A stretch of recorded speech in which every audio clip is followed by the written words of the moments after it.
fire sign, kumusta kayong lahat? Okay, so fire sign, tignan po natin gabay kapalaran mo ngayon. Okay, gabay kapalaran po ni fire sign, Aries, Leo, and Sagittarius. Spirit guide. So yun guys, paalala lang po na ang reading natin ay general reading lamang. So take what resonates and leave what doesn't. Okay? Gabay kapalaran po ni fire sign, Aries, Leo, Sagittarius. Fire sign, Aries, Leo, Sagittarius. Nine of Spades. Nakikita ko na para bang nai-stress ka sa isang tao or maaaring sa isang sitwasyon. Nakikita ko yung para kang nababalisa ngayon eh. So, maaaring makaka-experience ka ng disappointment sa isang tao guys ngayong araw. Okay? Meron tayong Four of Diamond. Actually, fire sign, nakikita ko yung pagdududa mo ngayon sa trabaho, no? Pinagdududahan mo ba yung kakayahan mo sa trabaho or maaring naguguluhan ka sa pag-iisip ngayon? Kung alin ba yung mas maganda, no? Maaring maraming opportunity ang dumarating sa inyo. Kaya para bang nandun ka sa point na naguguluhan kang magdesisyon ngayon. Okay? So, pinapakita rin sa akin dito fire sign, parang iniisip mo kung saan ba magkakaroon ka ng peace of mind. Pagdating to guys sa trabaho, no?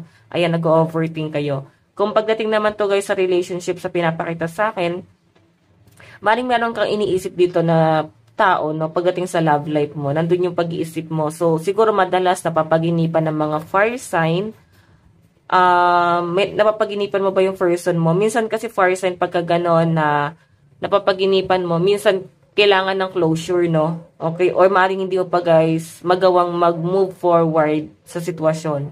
Okay, parang may mga bagay pa rin guys na hindi matanggap. Pwedeng ikaw to or yung person mo. Maring kung napapaginipan nyo pa, kung ikaw o yung person may nakakapanaginip, possible guys na kailangan niya ng closure dun sa relationship. Okay? So, ayan guys ang nakikita ko sa sitwasyon mo. So, expect mo na rin na maaaring maguguluhan ka pagdating sa mga opportunity na darating sa inyo guys. Okay? Tignan pa natin. Fire sign.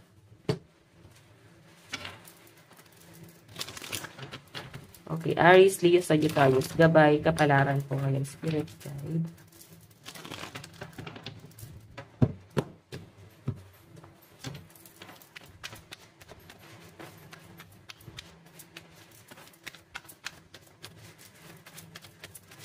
Okay. So, fire sign, meron tayong Ace of Raindrops. Revert. Okay, new beginning. So, maaari guys na dumadanas ka ngayon ng malaking sacrifice para sa sarili mo. I think para kang bagong silang na tao. Okay? Kung makita nyo guys, nandito sa point na may bagong feelings na nabubuo sa inyo. Like, meron kang isang bagay na gustong mangyari sa buhay mo. Bagong idea. I think nagmamatured na ang mga fire sign ngayon. Okay? Tignan po natin. Meron tayong indecision. So, yun na nga guys. Maring maguguluhan ka nga. Kagaya ng sabi ko kanina, maguguluhan ka ngayong araw sa isang sitwasyon. Pwedeng sa relationship mo or pwedeng sa career mo. Okay. Tignan pa natin fire sign. Meron tayong, ayan, walk away. Okay. Pero naka-reverse to guys eh. Naka-reverse natin nakuha, no? Kung makita nyo guys, sa pinapakita sa akin dito, maaaring meron kang mga desisyon na gagawin ngayong araw na hindi nyo pa guys kayong pagdesisyonan. Okay? Kung makita nyo guys, yung walk away dito is nag-reverse po siya, no? So, maaaring meron kang isang bagay na hindi mo guys kaya pang talikuran or hindi nyo pa guys kayang tanggapin sa sarili nyo na tatalikuran nyo na yung bagay na yon. So, parang nandun ka sa point na nag-i-stay ka pa rin. Okay? Or mag-i-stay ka pa rin. Sa pinapakita lang sa akin, fire sign, maaari din kasi guys na maguguluhan ang mga tao sa paligid mo kung ano ba yung mga desisyon na gagawin mo sa buhay mo. So, kailangan guys, ikaw yung mag-desisyon. Contemplation na yan, no? Diba? Kung nakaganito kasi siya guys, para siyang, pagkakaisa. Pero sa pinapakita sa akin, eto guys, walang pagkakaisa rito, kundi ikaw lang sa sarili mo yung magde-decide para sa mga desisyon mo, sa mga hakbang na gagawin mo para sa buhay mo, okay?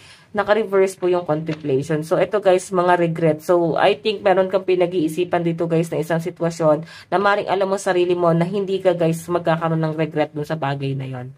Okay? Tignan pa natin.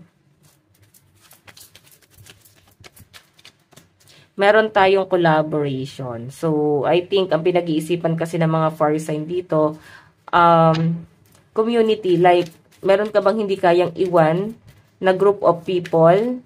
Pwedeng sa trabaho, no? Hindi ka ba makaalis?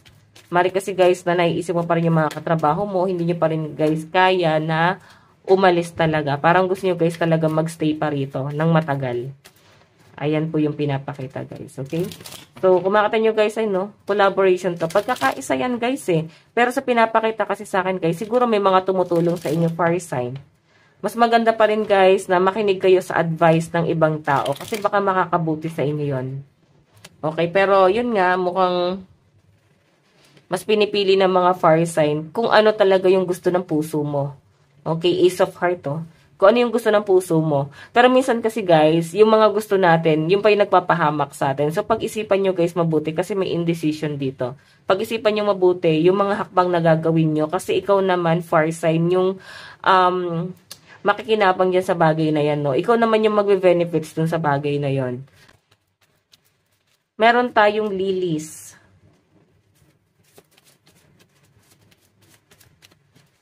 Meron tayong the snake.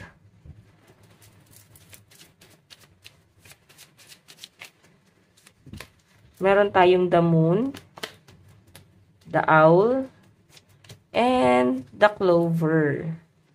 Okay.